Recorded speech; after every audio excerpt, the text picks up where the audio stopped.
Welcome to the Sober Edge podcast, inspiration for alcohol-free living.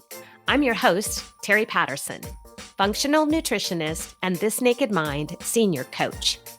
The Sober Edge is a place to explore the infinite possibilities on the other side of drinking. In a culture soaked in booze, discover the wonder and joy of taking a different path. Meet real people living lives of purpose and passion, learn the truth behind the alcohol myths, and get ready to be motivated, inspired, and astounded by what is possible with the Sober Edge. Podcast today has written a book called Miranda Learns the Art of Not Fitting In. And it's a children's book, but you're going to hear in this podcast conversation that Chrissy and I take that a little bit further and talk about our lives on this alcohol-free journey and living alcohol-free, and how even as adults, we can learn the art of not fitting in. So I love when these conversations intersect right in the middle of where we are. And you may know that I am getting ready to offer a free mini-series called Ignite Your Sober Spark. And part of what this Ignite Your Sober Spark means to me is the opportunity to be surrounded by all of the misfits, if you will. When we think about it, we really are on the outside looking in when we embrace this alcohol-free life. And it can feel wildly uncomfortable at times to not fit in this traditional mold of drinking for all of the reasons, for every occasion. And it's something we really get to come to terms with. And so in my Ignite Your Sober Spark series, we talk about all of these things. It's a 4-day mini series taking place next week, October 2nd through October 5th. If you can't join us live, there will be a replay, but you do need to grab a seat. So I will link the information in the show notes, because I really would love for you to come and join us and learn that the art of not fitting in is a beautiful place to be. I hope you enjoy this episode. Well, hey, everyone, it's Terry back with another edition of the Sober Edge podcast. And I always love to have a guest.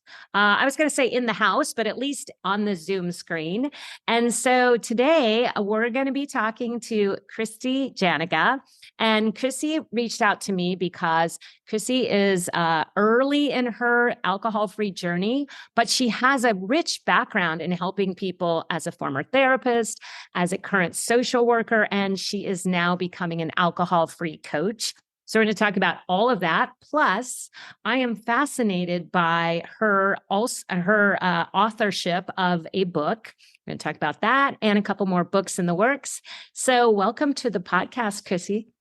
Thank you so much for having me. Yeah, so I'm excited. So let's start with one of the things that I think is really interesting is you've written a children's book that is available, and I am excited about the content and the name. So tell us a little bit about that. So the first book that I wrote, and I did write these books after I became sober. So the first one is Miranda Learns the Art of Not Fitting In. And it's about a little girl who just moves to a school and has, new neighborhood, new friends, and was really trying hard to fit in. But she found when she was trying to fit in with wrong people, activities, and when she found what she really wanted to do, what really made her happy, she found her friend. She found happiness. Oh, I love that. And what age range is the book kind of designed to appeal to? I would say anywhere from 4 to 8. I love that. I have twin granddaughters that are about to turn 4. So I can see that this is a really rich subject. So I have 2 thoughts about this subject. I don't think it's any accident that you wrote a book about fitting in. And so how has this alcohol-free journey helped you shift where you try to fit in? And I think that this book could also be very informative for adults, because I have found for me and my clients that part of letting go of alcohol is wondering, where do I now fit? Oh, I love that question. And it's funny because I was sitting there one day thinking about my sober journey and then thinking about the book title, and I just had to laugh because I'm like, it's something where I feel like when you try to fit in. So, and sometimes when we become sober, we don't know a lot of things. I think there's so many different moving parts. But to answer your question, I think that for me, it was really hard in the beginning because I was trying to figure out, do I want to, if I don't drink, who am I going to hang out with? What am I going to do? And so I really feel like now I'm in a good place. I'm coaching. I'm surrounded by a bunch of sober people in a sober community.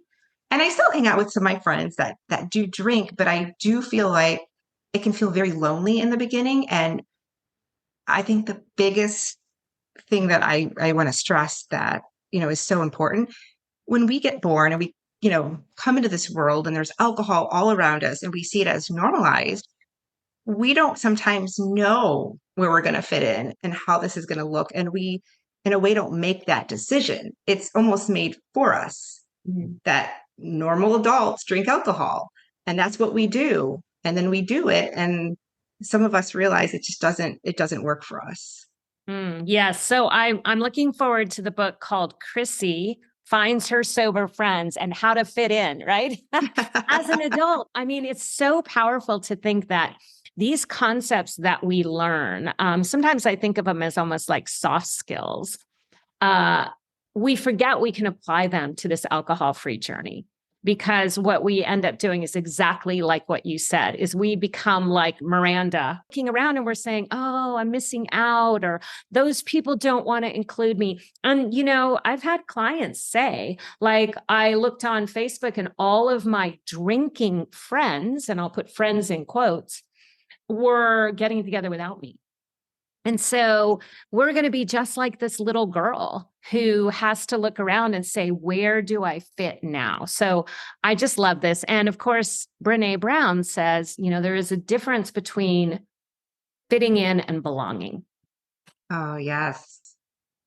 Yeah. And so I think that with our alcohol-free journey, we learn to belong. But first, we have to come to that belonging ourselves. We have to understand what this identity shift means for us.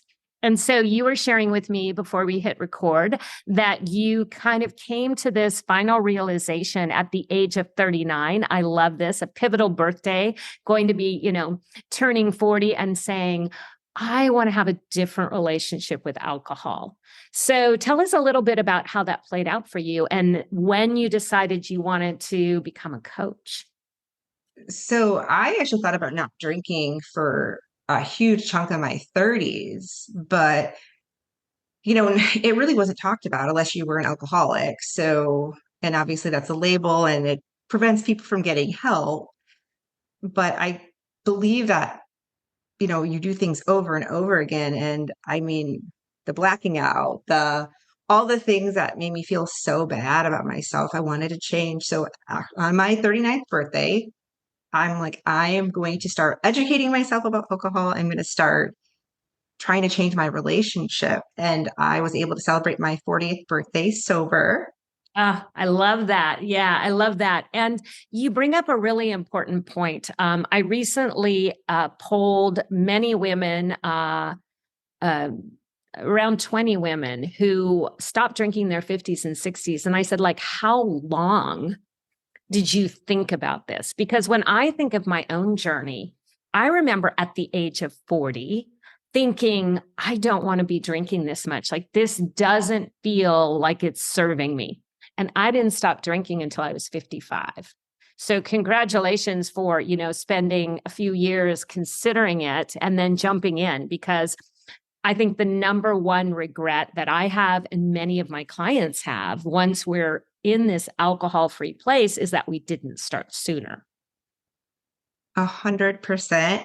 I know I see like 20-year-olds and I'm that are wanting to stop drinking. And I'm like, oh my gosh, I'm so jealous. I wish I would have done that earlier. But at the same time, I can't dwell in the past. However, I agree with you. So many people talk about not drinking. And I think, becoming a coach, and I know you asked about becoming a coach, it kind of happened naturally. So for me, I was in a program to help kind of with purpose after drinking. And I got introduced to coaching and I was like, I never even thought about coaching people. And now I'm coaching people and I love it. And I love the fact that we're on like the same level. Yes, everybody has a story. It might not be the same, but I love that you can view clients as like kind of equal. Like we're all wanting the same thing. We're wanting happiness. We're wanting fulfillment. We're wanting purpose. We all want something so much more than drinking. Yes. And it's one of the beautiful things that I love about coaching is that it's not like you used to be a therapist. So it's not like a therapy client relationship. Hmm. It's not like a patient doctor relationship. It's really, I always think about it like I am the guide by the side. So literally, I am shining the flashlight just a few steps ahead and sharing maybe some insights into what I hear or things that have happened. And I, of course, trained with Annie Grace, and we learned about this HRT. So offering hope, sharing the relationship, and then offering tactics. And so when we think about relationship, we relate to the people who have a similar story. And so it's a powerful part of coaching to say, me too. Hmm. Yeah. So how is that different than therapy? Tell us just, in a nutshell, because I've had a few doctors on the podcast before, but I don't know if I've really talked to somebody that's worked in therapy. And sometimes people come into inquiring about coaching and they say, well, how is it different than therapy? So tell us a little bit if you would.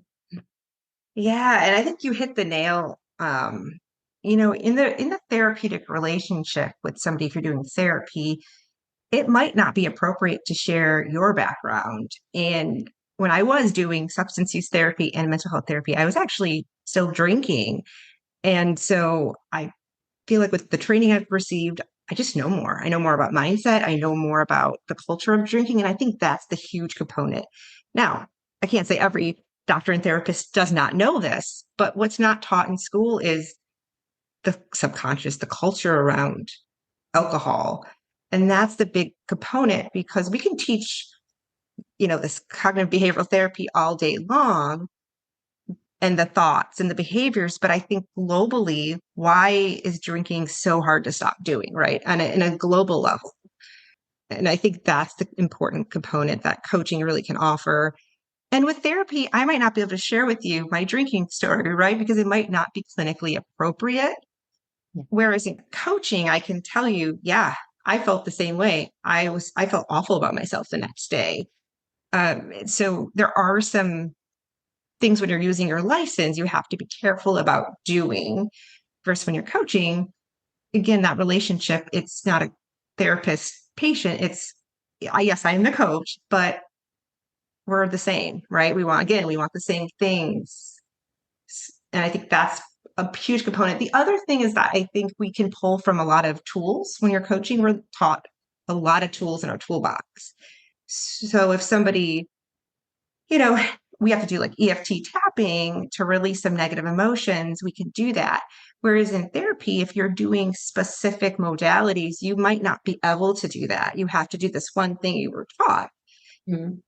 Yeah, I love that because I think that I'm not an expert, for example, on tapping, but I can share it as a tool for someone to explore and a Mhm. resource. And I think the freedom of coaching can really enhance those types of things. So yeah, I mean, I remember, so part of my story of when I finally stopped drinking, I was actually training as a lay therapist or a lay counselor to help in a nonprofit where people would just come in and I would just be sort of like this sounding board, and just sort of listen to their story. Anyway, so I went for this training because I thought, I want to know all the ins and outs. And oh, I always wanted to be a therapist. But the reality was, I think I always wanted to be a coach because I might have found like a therapy background to have some constraints. And anyway, I love this conversation around what is the difference, because I think it is important for people to understand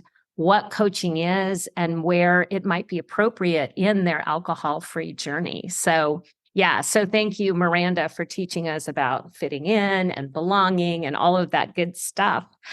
So you are also in the process of publishing another book. Tell us the title of that book. Yeah, so it's called Hudson Learns the Art of Not Giving Up. And it's my son, and he gave me permission to write a book about him. And each book is going to teach something that, again, mental health, things that I think kids need to learn and adults too. But it's just about his journey with roller skating. He was trying to roller skate. He wanted to give up. He was so frustrated. So it really just goes into when we don't give up, when we reframe the way we're thinking about our thoughts, that we can learn these hard tasks. And that's just amazing. So we're going to not have limiting beliefs. We're not going to people please. We're not going to try to compare ourselves to other people. We're going to try to do the things we need to do, but not give up. And that, again, I think that Chrissy and Terry have an equal story of not giving up because part of this alcohol-free journey that is so powerful is that when we make this change, we haven't given up on ourselves. And I think there's this interesting dynamic, and it has a beautiful outcome when we stop drinking, because I like to think of it, or I explain it, that we are giving up on ourselves a lot when we're in this back and forth dynamic. Mm-hmm. We are letting ourselves down because we're saying, I'm not going to drink tonight, or I'm going to go to that party and I'm just going to have one drink. And then we kind of give up on ourselves and we don't have as much belief as we want to have. And then we get into that cycle of beating ourselves up. And so when we don't give up and we actually make the change, then that belief in ourselves, it's like a blossom. We start out sort of curled up and then we open up to the possibility of, now that I know I don't have to give up on myself and I have proof that I can do this thing and I can follow through and my word is good and I believe in myself and I trust myself, we have so much potential to just keep going. Oh, I love that. I love that so much. Yeah, write a book about us. Come on. Harry and Chrissy are going to be the examples of, we're going to be all grown up, but we're going to be doing the same things. And it really is true. And I love it because kids do hard things all the time. Mm-hmm. And it takes so much belief and resiliency. And we forget as adults that we can tap right back into learning to roller skate, for example, and think, oh yeah, one of the things I ask my clients when they come on as a one-on-one client, I have them do some paperwork ahead of time and answer a few questions, set some intentions. And I always ask them, what's the hardest thing you've ever done? Because I want them to be able to come back to, oh yeah, I do believe that I can create this change. Absolutely. And I was actually working with a client that said something similar, but I'm like, but did you drink less than a month ago? Yeah. So you're doing it. You're making the changes. I believe that we want these things to happen so bad. And I get it. You want to feel good. You want to stop feeling like, have that shame and judging yourself.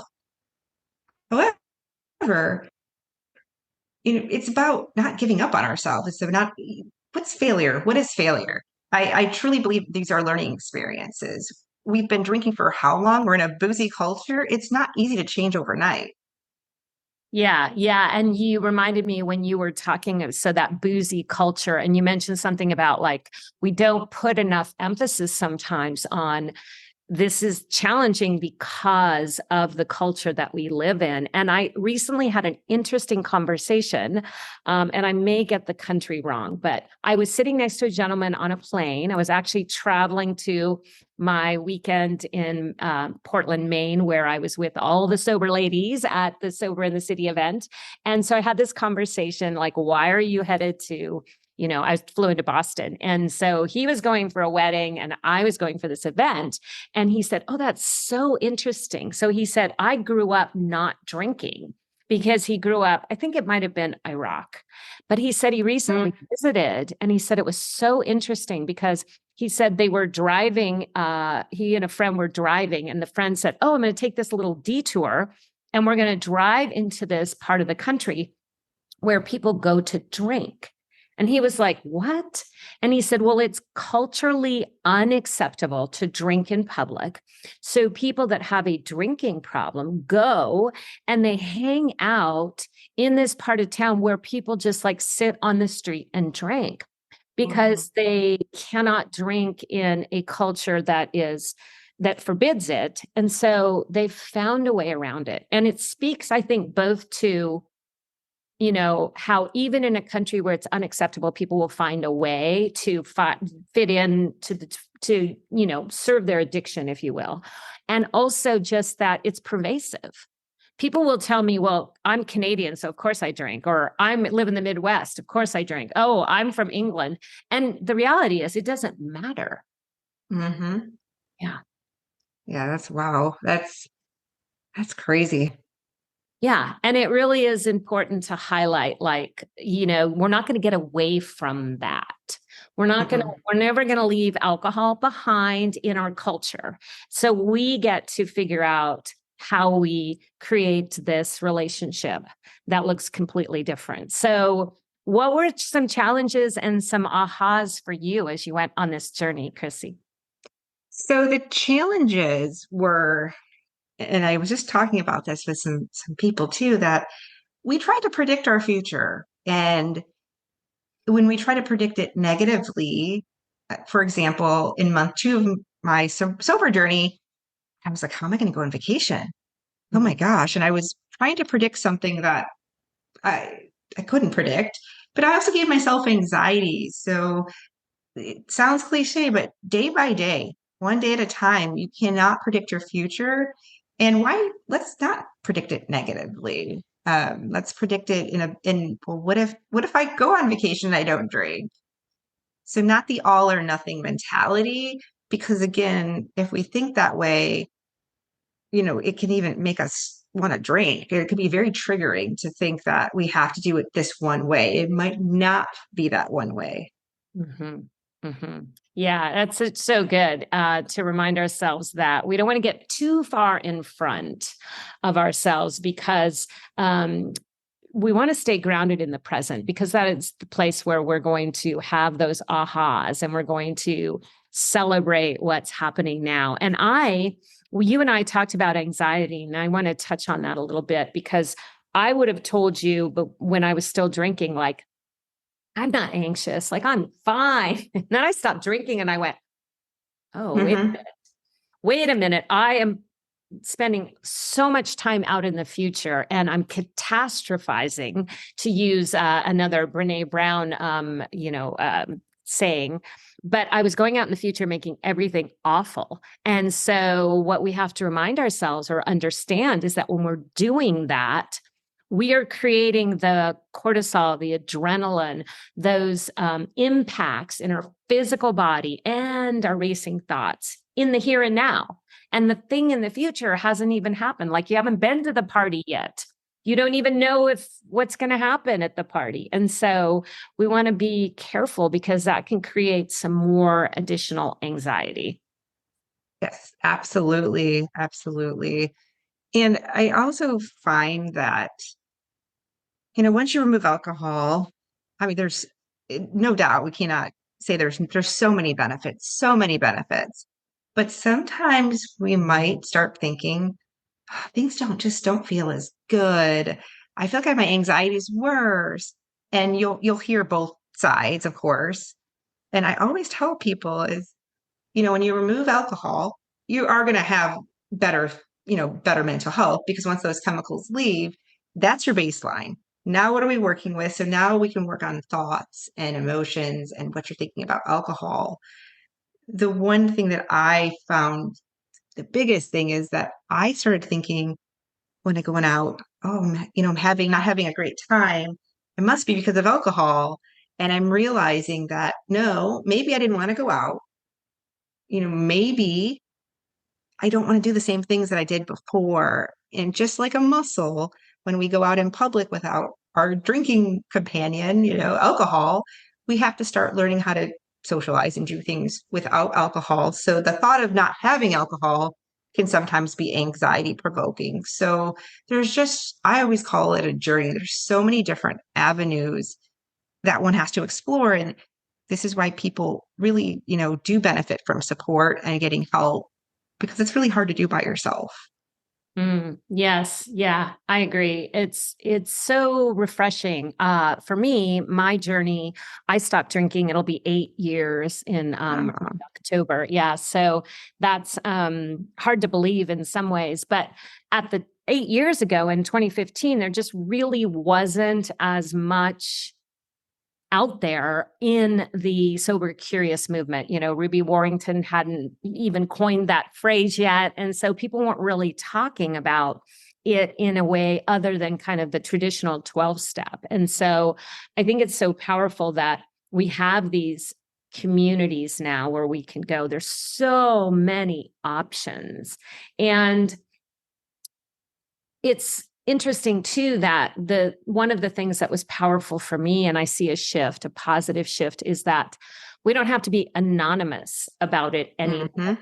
hmm We can, again, Brene Brown, share our story with the people who've earned the right to hear it. But I think that some of that anonymity that I felt like I don't want to be in a place where I'm hiding and feel secretive like this. I just want to be done.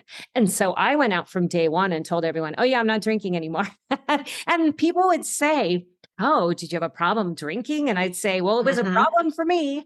And someone recently said, and I had this experience again, it was flying on the airplane. So someone recently said, have you ever noticed that people 40 and under, if you tell them you stop drinking, they'll say, wow, really cool, good for you.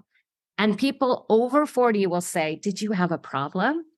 And I never thought about this, Chrissy, but here it was on the plane. So when I told this gentleman that told me the story about his country of origin, he said, oh, that's so cool. Here's what I've noticed. And then on the way home, I sat next to a woman who was probably 60, or a little older, maybe late 50s. She said, did you have a problem? And I thought, oh my goodness, this is why we can sometimes feel like maybe I want to keep it anonymous. hmm And so you are going out, becoming a coach. Like that is the epitome of no longer keeping it a secret. So how did you get over that? And did you tell people right away? So I told people I was taking a break. I actually felt really awkward and felt just, I don't want to say ashamed, but I didn't want to tell everybody in the beginning because I was worried about what other people think, which is another whole set of an issue. But when I decided I'm done with drinking for good, which was in November 2022, I just didn't care anymore. And I think with coaching and just remembering that this is healthy, this is for your, values, mental health, physical health, your spiritual health. I could go on, but that is what sobriety is. So I want to tell everybody and just really reinforce you can be anybody and be sober. And just like people want to, of course, get healthy with eating healthy foods or working out, this is no different. This is what you need to do. This is the key to getting healthy. And just like you keep quoting Brene Brown, which I love her, and she talks about it being a superpower. So the more we talk about how amazing it is, and yes, there's challenges, but if we can look at challenges as learning experiences and we're growing as a human, which is what we need to be doing, then I would be rather be sober than be drinking ever again. Oh yeah, I think I've told this story on the podcast before, but I remember this question that came up in one of the alcohol-free groups that I am in, and someone said, so how much money could someone pay you to stop drinking? Like if somebody offered you $1 million, would it be like easier to stop drinking? And so all these people were chiming in. It's a great big group, thousands of people. And so people were offering their perspective and talking about money. And then someone said this. They said, I think there's a better question here. How much money would it take for you to start drinking again? Hmm. And I loved that question because it just cleared out all of the thoughts for me. And I thought, oh, yeah, there's no amount of money that I would accept to go back to drinking because the exchange of what my life looks like now is is priceless. And I imagine you feel that way too. Yes. Sometimes I get emotionally thinking about just how different I am, and just like reading books and coaching. I get to meet so many amazing people that I never would have met if I was drinking still. I wouldn't realize how many limiting beliefs I've had. The other thing too is that when we give up something and we start learning about ourselves, it can be really painful, but it can also be such a healing journey to be, to start working on ourselves, and we can change our legacy. We don't have to have the same legacy. And more of us are proving at any age you can change something if it's not serving you. Yes, I love that. I am really focusing on working with women in their 50s and 60s. And when I talk to this group of women that I talked to about, like, how long did it take you to stop drinking? I asked them, and the number one limiting belief was it's too late to quit.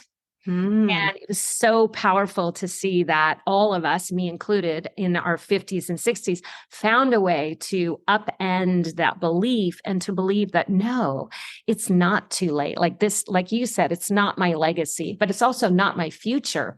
I don't have mhm. to live my golden years attached or chained really to a bottle.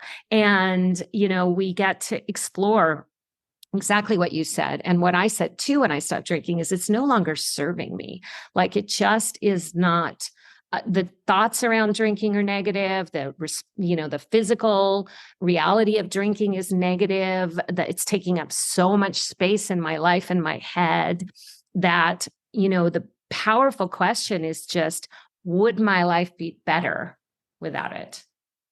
And we just get to Absolutely. explore that. Absolutely. I love that question. And you're absolutely right about the mental clutter.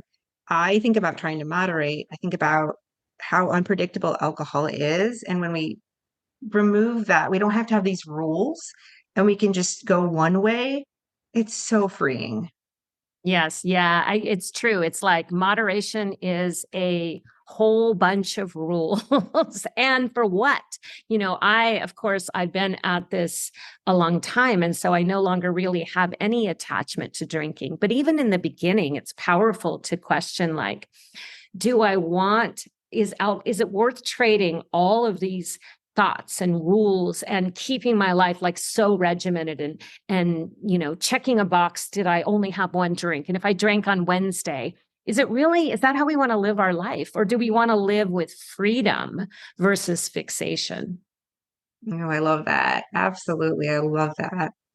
Yeah. So you are kind of in this sweet spot of being able to understand a little bit of the mental health piece that has changed for you after not drinking because of your background. So, what do you think has been the biggest gift as for your mental health? And what would you encourage other people to explore when it comes to this mental health? I think we're finally getting to a place where there's not as much stigma around sharing our mental health challenges. So yeah, what have you seen change for you? So probably, I think just, so what I would do is I'd be a huge binge drinker over the weekends and I would feel really, really bad on Monday, sometimes Sunday, well, Sunday too. But if I drank on Sunday, I'd make myself wake up at the same time. I always woke up to work out. And I was almost like punishing myself that you have to work out, you have to do these things. And I just remember being in such a bad place on Mondays, and it was because of drinking. And now I wake up on Monday and I'm like, okay, I got to get this done. I'm excited. And yes, there's things I still have to work on. I still get anxious sometimes, but I can really monitor it and look at it differently. And it's not because alcohol is causing me to have anxiety. So that's a huge component. And the other component is my sleep, especially when I started my journey in January of 2022 and I really drastically reduced before I quit forever. Even a glass of wine would destroy my sleep. I'd wake up with anxiety, GI upset, but the anxiety component and then the lack of sleep was just wearing on me. So those things and being more productive on the weekends and being excited to do these goals that's like the biggest change. Yeah, I love that. And I think that what's so exciting is it's not just true for Chrissy, it's not just true for Terry, but we know that we are going to alcohol is having an impact in every area of our life. And so when we reduce or we stop, there is so much power in the change that comes along. And again, I love that you've written these books. I think that it's so fascinating that they are exactly what we're having this conversation about. So thank you for indulging me as I butchered the names and just didn't get it all right. But I think the message is so powerful, Chrissy. So thank you for the work you're doing in the world and bringing this gift. So powerful to think that if we can help the next generation understand mental health better, understand FOMO and fitting in and not giving up and believing in ourselves. And we can take maybe some of that negative talk and remind our kiddos, what it feels like to live an empowered life, then we can also own that and make our own changes. And what a beautiful example that you're setting for Hudson and, allowing that it's not too late to change. Absolutely. Thank you so much. Yeah, it's so fun to have you as a guest and good luck with your coaching. We're going to share, where people can find you and link to the book in the show notes. And I can't wait to talk to you again after your next few books are published. We'll have an update. Thank you so much.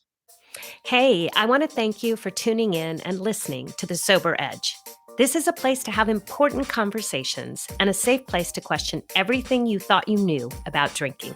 If you're looking for your sober edge, I invite you to connect with me at thesobernutritionist.com, where you can grab my free resource, 5 Healthy Reasons to Take a Break.